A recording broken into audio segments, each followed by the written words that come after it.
Bayangin, seorang samurai legendaris, pahlawan yang membantu mengembalikan kekuasaan kaisar, pada akhirnya justru memimpin pemberontakan berdarah melawan kaisar yang sama. Gila sih. Ini bukan cuma soal pedang dan kehormatan, tapi pertarungan epik antara tradisi kuno dan gelombang modernisasi yang tak terhentikan di Jepang abad ke-19.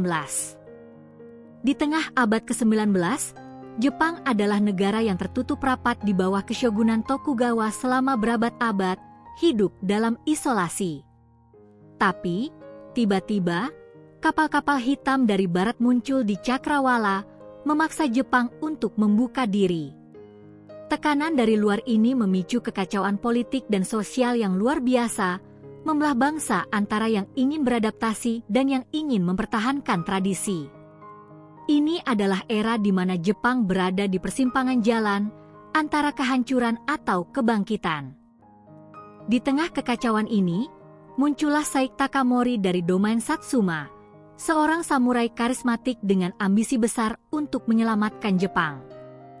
Ia adalah salah satu pemimpin kunci dalam restorasi Meiji, gerakan yang berhasil menggulingkan keshogunan Tokugawa dan mengembalikan kekuasaan pada kaisar.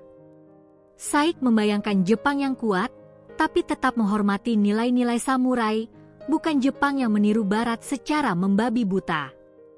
Ia adalah sosok yang kompleks, penuh idealisme, namun juga keras kepala. Titik awal mula konflik ini terjadi setelah restorasi Meiji berhasil. Pemerintah baru mulai menerapkan reformasi radikal untuk memodernisasi Jepang, termasuk menghapus sistem kelas samurai. Tiba-tiba, para samurai kehilangan hak istimewa, tunjangan, dan bahkan larangan membawa pedang di depan umum. Bayangin, kehormatan yang sudah turun-temurun hilang begitu saja. Bagi banyak samurai, ini adalah pengkhianatan terbesar terhadap nilai-nilai yang mereka junjung tinggi. Situasi mulai tidak terkendali ketika Saik Takamori, yang kecewa dengan arah pemerintahan Meiji yang terlalu pro-barat, mengundurkan diri dari jabatannya pada tahun 1873. Ia kembali ke Satsuma dan mendirikan akademi militer swasta yang menarik ribuan mantan samurai yang juga tidak puas.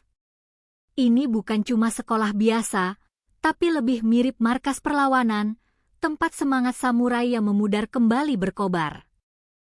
Pemerintah pusat mulai melihat ini sebagai ancaman serius terhadap otoritas mereka. Ternyata, ada intrik gelap di balik layar. Pemerintah Meiji, yang takut akan pengaruh Saik, mulai merencanakan untuk melucuti senjata Satsuma dan bahkan ada desas-desus tentang upaya pembunuhan terhadapnya. Mereka diam-diam mengirim mata-mata untuk menyusup ke Satsuma dan memprovokasi Saik. Konspirasi ini adalah pemicu langsung yang membuat situasi memanas dan akhirnya meledak menjadi pemberontakan berskala besar. Ini bukan cuma salah paham, tapi permainan politik yang kejam. Puncak konflik meletus pada Januari 1877, dikenal sebagai pemberontakan Satsuma. Saik, dengan pasukan samurai yang setia, bergerak menuju Tokyo untuk berbicara dengan kaisar. Tapi, mereka dihadang oleh tentara kekaisaran yang modern, dilengkapi senjata api dan artileri barat. Pertempuran sengit terjadi, termasuk pengepungan Kastil Kumamoto yang epik. Ini adalah benturan langsung antara pedang dan senapan, antara masa lalu dan masa depan. Dampak langsungnya, kehancuran total bagi para pemberontak. Meskipun bertarung dengan gagah berani, pasukan samurai akhirnya dikalahkan oleh kekuatan militer modern. Saik Takamori sendiri, konon, melakukan seppuku dalam pertempuran terakhirnya di Shiroyama, mengakhiri era samurai secara simbolis. Pemberontakan ini menghancurkan sisa-sisa feodalisme di Jepang dan mengukuhkan dominasi pemerintah Meiji yang pro-barat.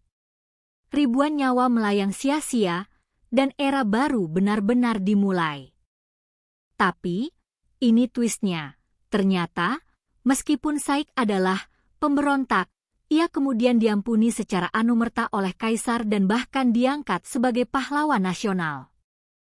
Fakta ini baru terungkap bertahun-tahun kemudian, menunjukkan betapa kompleksnya pandangan pemerintah terhadapnya. Apakah ia benar-benar musuh, atau hanya korban dari perubahan zaman yang terlalu cepat? Sejarawan masih memperdebatkan niat sejatinya. Sisi gelap yang ditutupi oleh buku sejarah sekolah adalah bahwa modernisasi Jepang ini tidaklah mulus dan tanpa biaya. Pemerintah Meiji melakukan penindasan brutal terhadap segala bentuk perlawanan, dan banyak tradisi kuno yang dihancurkan demi kemajuan. Ribuan orang yang menolak perubahan atau hanya ingin mempertahankan cara hidup mereka, seperti para samurai, harus membayar harga yang sangat mahal. Ini adalah pengingat bahwa kemajuan seringkali datang dengan sisi gelap yang jarang diceritakan. Warisan dari kisah samurai terakhir ini membentuk Jepang modern hingga hari ini. Saik Takamori menjadi simbol dari semangat Jepang yang tak kenal menyerah dan penghormatan terhadap tradisi, bahkan di tengah perubahan.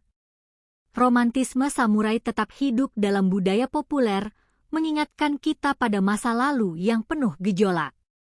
Kisah ini mengajarkan kita tentang harga sebuah revolusi dan bagaimana identitas sebuah bangsa bisa terbentuk dari konflik yang mendalam. Kisah Saik Takamori adalah pengingat bahwa sejarah tidak selalu hitam putih, dan pahlawan bisa jadi juga seorang pemberontak. Ini adalah tragedi tentang kehormatan yang hilang, pengkhianatan, dan perjuangan melawan takdir.